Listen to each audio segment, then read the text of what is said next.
Gang is sexy. Let's play a little catch up here on Killing Ground. I've been calling this thing Killing Grounds since we started. So it looks like we're 4 turns in. And, okay. So I was talking with somebody about this earlier today. I've obviously determined that I prefer the maneuver warfare of the East Front. Uh, McMurray pointed out to me that, until you get out of the bocage in France, really not a whole lot of maneuver to do unless you can punch a hole somewhere to keep it open and then flood the back 40 of your enemy. So I definitely prefer the East Front. So I guess the cool thing is with this system, you've got this game on the West Front, and then you've got Jaws of Victory on the East Front, which I'm sure I will get to play in that too. All right, but enough of it. Let's catch up this. So I think I said it in the last video too. The part to the most detailed part to me of this game is your support rules.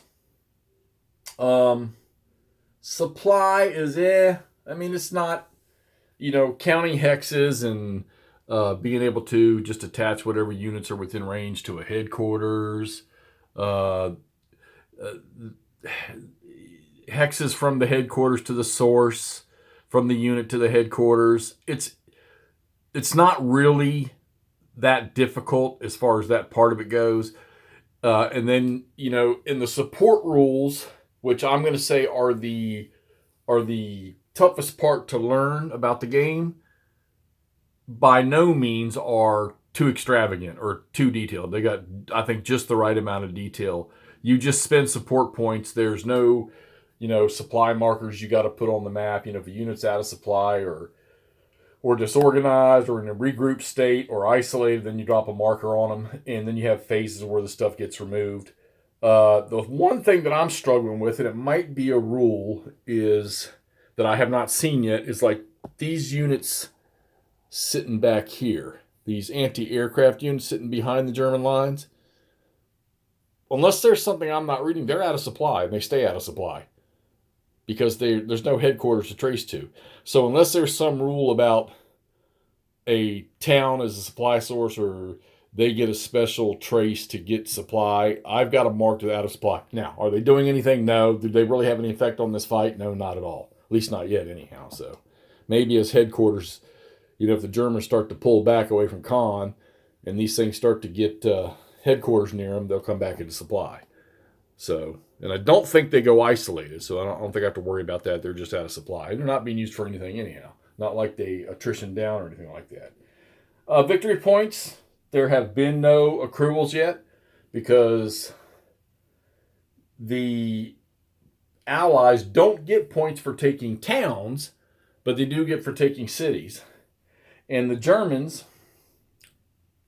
they don't lose victory points for losing towns, but they lose victory points if they don't do a mandated attack on an Allied unit that takes a town in the same turn. So if an Allied unit, which has happened, takes a town, that very same turn, the Germans either have to make sure they attack them or they lose 6 victory points. Well, they only start with 12. The Germans get 2 victory points for each turn that the Allies fail to capture a German-controlled town or city hex. And the Germans can also get +2 if, when the Allies take a town, if they take it back. And I think that's in the same turn. No, just as after an Ally occupies a town hex that did belong to the Germans, if they take it back at any time, they get 2 victory points. So there's no victory points for casualties or anything like that I see yet. The Allied replacement rule is pretty simple. German replacement rule, I've seen similar systems like this before. Not quite as simple. You lose armor steps, you gain replacement steps, and then when they hit 6, they get an armor replacement step. They roll on a replacement table, and the replacement table, if they have any replacement points, the replacement table tells them what kind of replacements they can use that turn. That one's kind of odd. Haven't had to do it. Yeah, I think I did it early when they had some points to start with, but I haven't done anything yet. Your support, you have to apply support to your armies.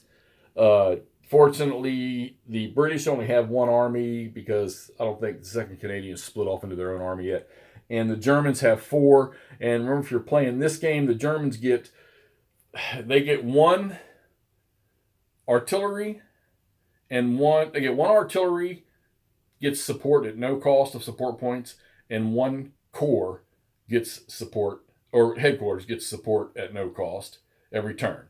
So the Germans have four corps, so if they're going to keep everybody's support, they got to spend 3 support points. If they have 10 artillery batteries that need to be supported to flip back to their full side, and you're going to use 9, and they get 1 for free. Allies have this AGRA artillery, this AGRA artillery, and it costs 2 support points to flip them. The Allies, however, they get if a corps is in an operations, which this, what do I got over here? The 12th over here is in operations. They automatically get additional support points, and they get another 2 extra artillery support points. So and it doesn't cost them any support points from their Army Reserve. However, you have to supply the corps or give the corps support, just like the Germans have to. So you got to burn support points to support the corps, and you need to support all the corps. There's a rule about going into operations that all corps have to be supported for this to happen. All right, enough of that mumbo jumbo. I'm sure those of you that are playing it, as you read the rules, you'll figure that out. So let's talk about what we've done here. Let me get my handy pointer. So we're trying to push around this right flank, the Germans' left flank here. Initial line was right in here, so the Allies have made some ground. Okay, here's the map line right here, and we're only playing on this side of the map, so this stuff over here doesn't mean anything.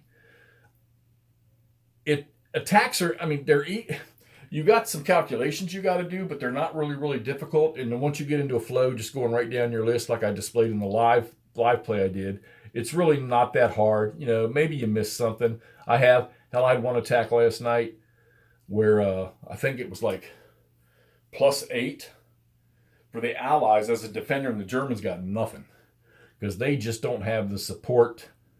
They use a lot of their artillery support when the Allies attack, so they don't really have any offensive support when it's their turn to attack.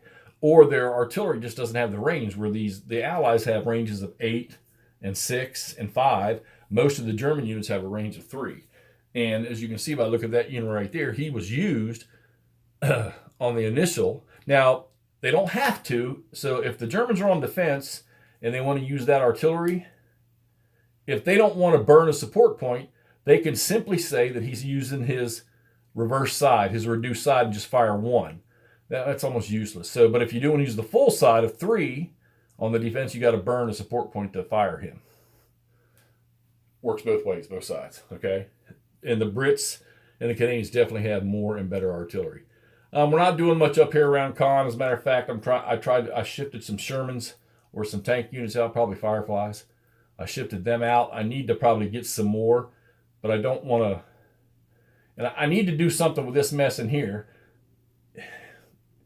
to get these guys out of here, maybe get some of this help from over here, get it over here to help this fight, because this is where the push is going to be. They could attack over here, but I think that river is going to screw them up. Potentially they could go like this, but you can see these things are all entrenchments, so they're doubled in their defense strength. So, they could drive that way, but I'm not so sure I see that happening. I haven't used the naval bombardment track yet. I need to go read the rules so I can be definitive about how to use that. So the attack is still pushing over here. And like I see, the Allies are making ground. 4 turns, they've 1, 2, maybe they've moved 3 hexes. They moved around this side, but I don't know where this is going to go. Because in this bocage, or hedgerows and bocage, you can only stack 2 units.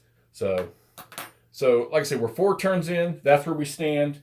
The Allies are still pushing that German left flank, trying to break out and then surround Caen. And they got to take some of these things. They need to take Caen. There's a city here they can take. There's a city here they can take. All these gray ones are cities for them to get some victory points. So, and the game ends. I don't remember how many turns it is, to be honest with you. So it started on turn 13, and it looks like it ends on turn 28. So I'll have to read the 15 turns, I guess. All right, so I have to read I'll have to check the scenario rules for this. That's about it. The system is, each time that I sit here and play it, combat is an easy thing now. Just remembering certain places where if you do an attack and you attack one adjacent enemy unit, certain cases you have to attack every adjacent unit. So that kind of somewhat minimizes your combat in a way where you're not having to just go down the whole line and do every combat. If you're not adjacent or you're in a hex that you don't have to attack out of, if you don't want to, then it's all good. So I find myself maybe with the allies, maybe one attack, maybe two, maybe four. I don't think I've gone above that. Yeah, I think four was the most I had one time. So the Germans, they just, they're in that hedgerow and bocage, or they're in an improved position, or they're behind a river, or they're in a city, or they're in a town. They don't have to attack if they don't want to. But like I say, if they lose a town, if they don't want to take that 6 victory point loss, they have to attack it. Mandated. All right. So that's Killing Ground, New England Simulations. Like I said, we're through 4 turns. You already started the 5th turn.